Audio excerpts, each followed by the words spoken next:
Bonjour et bienvenue sur cette vidéo. Aujourd'hui sur Blender, nous allons voir la leçon numéro 17 qui portera sur la suite de l'outil Extrude, ainsi que la fonction Spin.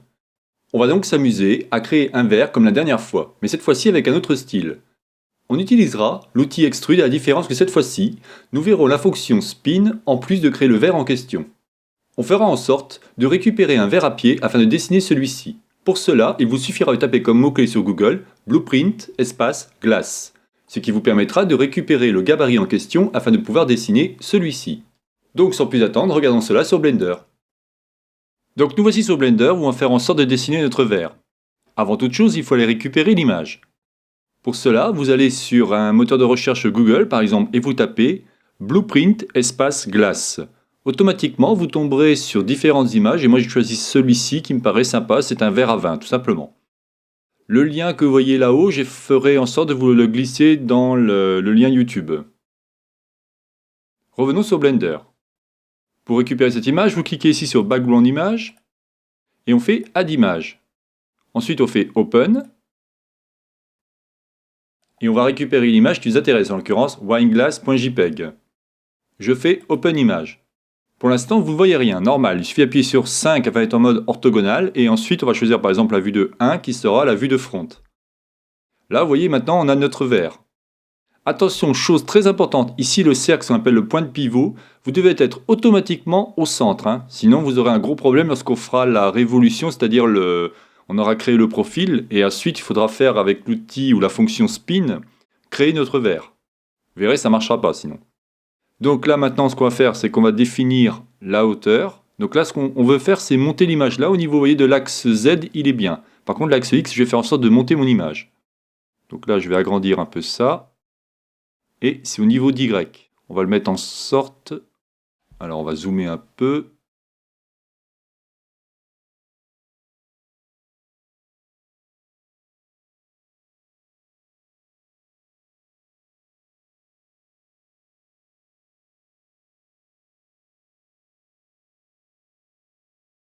Déjà ce qu'on peut faire, c'est enlever le cube qui ne nous sert à rien. Voilà, et comme ça on va pouvoir mieux voir ce qu'il en est. 3,8, voilà, c'est ça, parfait. Maintenant que vous avez ça, on va pouvoir créer Shift A, un mesh de type plane. Celui-ci, vous cliquez sur Align to View afin de voir notre élément. Vous rentrez en mode édition et vous supprimez tout le monde en cliquant sur Delete Vertice. Ce qu'on va faire, la dernière fois, rappelez-vous avec Extrude, c'est touche E. Là, cette fois-ci, vous allez appuyer sur la touche CTRL et juste cliquer une fois. Bouton gauche de votre souris et vous le faites plusieurs fois. Et vous allez voir automatiquement, vous allez créer un extrude. Donc ça, voici une manière de faire. Vous pouvez aussi prendre E et faire votre extrude comme ça, vous voyez? Histoire de faire par exemple les contours un peu plus jolis. Ou alors recommencer, touche CTRL enfoncé, et vous cliquez comme ça. À vous de voir. Là pour l'instant ce qu'on va faire, c'est qu'on va commencer à dessiner notre verre. Donc là je zoome. Je vous dis à vous de voir si vous voulez prendre E ou alors si vous voulez prendre tout simplement en appuyant sur la touche CTRL de votre clavier. Le principe sera le même. Donc là vous voyez, je vais faire en sorte de faire le contour.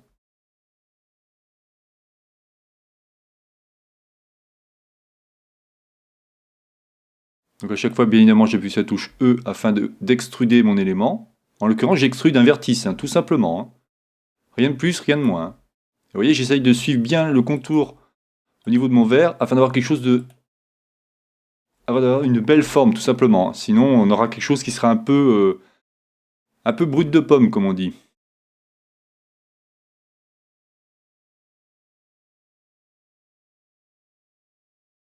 Donc là, on continue. On a presque fini. Et toujours avec touche E enfoncée.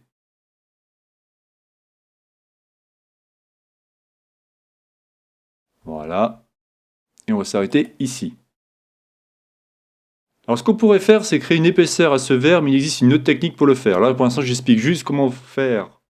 Là, je vous explique juste comment utiliser l'outil Extrude, plus après Spin.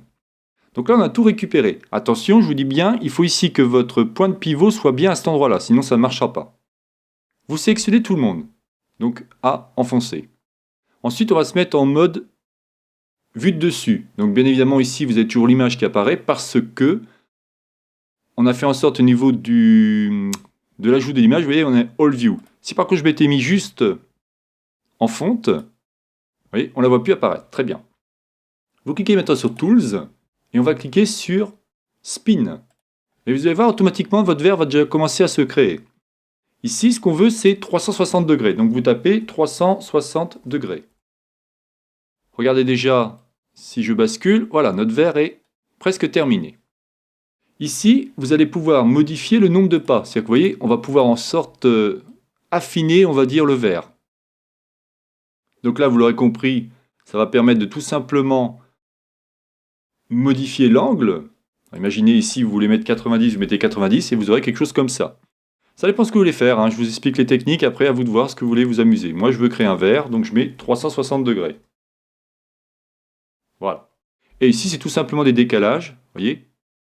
Vous allez pouvoir jouer sur les différents axes X, Y, Z à partir du centre ou alors à partir de l'axe. À vous de voir ce que vous voulez faire. Donc là, je fais pomme Z pour revenir à ça.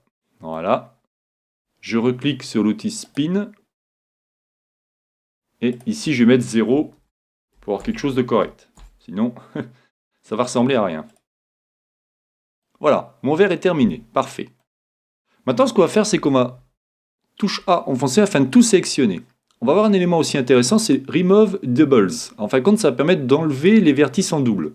Vous allez voir, quand je vais cliquer dessus, on va avoir beaucoup d'éléments en plus. Je crois que c'est 44. 48, bon, je n'étais pas loin. Vous voyez, en cliquant ici, il vous dit 48 vertices ont été supprimés. Pourquoi? Parce qu'en fin de compte, quand vous avez fait la révolution, donc vous aviez votre profil, on a fait en sorte de faire le tour, donc à 360 degrés, plusieurs vertices ont été fusionnés entre eux, ou alors se sont tout simplement superposés entre eux. Mais très souvent sur Blender, ce qu'on fait, c'est qu'on enlève le surplus. C'est important, pour l'instant on n'est pas là, mais c'est important quand vous modélisez de faire en sorte de faire des dessins le plus léger possible. Car après, il peut aller dans d'autres logiciels et celui-ci a besoin d'avoir de moins de points possible. Alors, en l'occurrence, moins de faces, moins de vertices ou tout simplement moins de edge. Donc maintenant, qu'est-ce qu'on pourrait faire? Alors, on pourrait faire un smooth par exemple. Rappelez-vous, je vous avais expliqué, vous voyez? Faire quelque chose de plus joli. Si j'appuie sur 0 au niveau de mon pavé numérique, là, vous voyez, il est trop grand. Donc je vais faire en sorte déjà de le diminuer, afin que celui-ci rentre dans le cadre. Donc ici, je vais faire en sorte de supprimer ça, touche N, j'en ai plus besoin. Maintenant, ce qui m'intéresserait, par exemple, c'est mettre de la couleur. Alors là, je ne rentre pas dans le détail du tout, mais c'est pour vous expliquer, si par exemple vous commencez à dessiner des superbes objets, autant commencer à mettre de la couleur. C'est ici. Vous cliquez là. Attention, pour l'instant, on va rester en Blender Render. Hein. Après, vous avez le Cycle Render, mais ce sera un peu plus tard. Tout ça, je vous expliquerai ça plus tard, bien évidemment. Et ici, vous cliquez sur New, tout simplement. Vous allez avoir tout simplement un nouveau matériau qui va apparaître. Au niveau diffuse, là aussi je vous expliquerai tout ça plus tard. Vous voyez, on a diffuse, Fresnel et ainsi de suite. Je vous expliquerai ça bien plus tard. Là, vous pouvez par exemple modifier la forme de ce que vous voulez. On va rester pour l'instant la sphère. On clique ici. Et là, vous allez pouvoir modifier par exemple la couleur de votre verre. Donc on va mettre, mettons, un bleu. Un bleu presque blanc, voilà, que ça fasse un peu sympathique. Et vous voulez faire un rendu. Alors le rendu, c'est très simple. Vous allez ici dans Render. Et vous faites Render ou alors touche F12. Et voilà, votre verre maintenant est terminé. Vous pourrez faire un rendu et le récupérer ici au niveau d'image et faire Save as Image. Vous voulez revenir au rendu précédent, vous faites tout simplement 3D View. Si vous voulez revenir à l'image que vous aviez précédemment, vous allez dans UV Image Editor. Et là, vous tombez sur votre image. Vous pouvez aussi faire Escape, tout simplement, touche Escape. Intéressant aussi, vous pouvez faire le rendu à cet endroit-là, vous voyez, Render. Là aussi, je vous expliquerai tout ça, mais on n'est pas là, loin de là. Hein. Là, pour l'instant, j'essaie vraiment de vous montrer la modélisation. Alors, par exemple, vous pouvez faire Shift A, un plane, et on va l'agrandir afin d'avoir, vous voyez, comme une table à ce niveau-là. Comme ça, on pourrait, mettons, dupliquer les verres. Donc là, on prend le verre, on fait Shift D, on va se mettre sur Y et on va dupliquer notre verre. Shift D, Y, on duplique notre verre. Voilà par exemple ce que vous pourriez vous amuser à faire. Voilà, donc je n'en dirai pas plus cette vidéo, c'est donc la chaîne Ça va pour tous, réalisée par Jean-Michel. Si vous avez aimé cette vidéo, n'oubliez pas de liker ou tout simplement vous abonner à ma chaîne. N'hésitez pas à me faire des commentaires, je me ferai un plaisir de vous répondre. Pour la prochaine vidéo, nous verrons en fin de compte ici, vous voyez, on appelle ça le point de pivot. Donc on verra ce que c'est que le Active Element, Median Point, Individual Origin, 3D Cursor et Bounding Box Center. Je vous souhaite une bonne journée et je vous dis à la prochaine vidéo. Bye bye.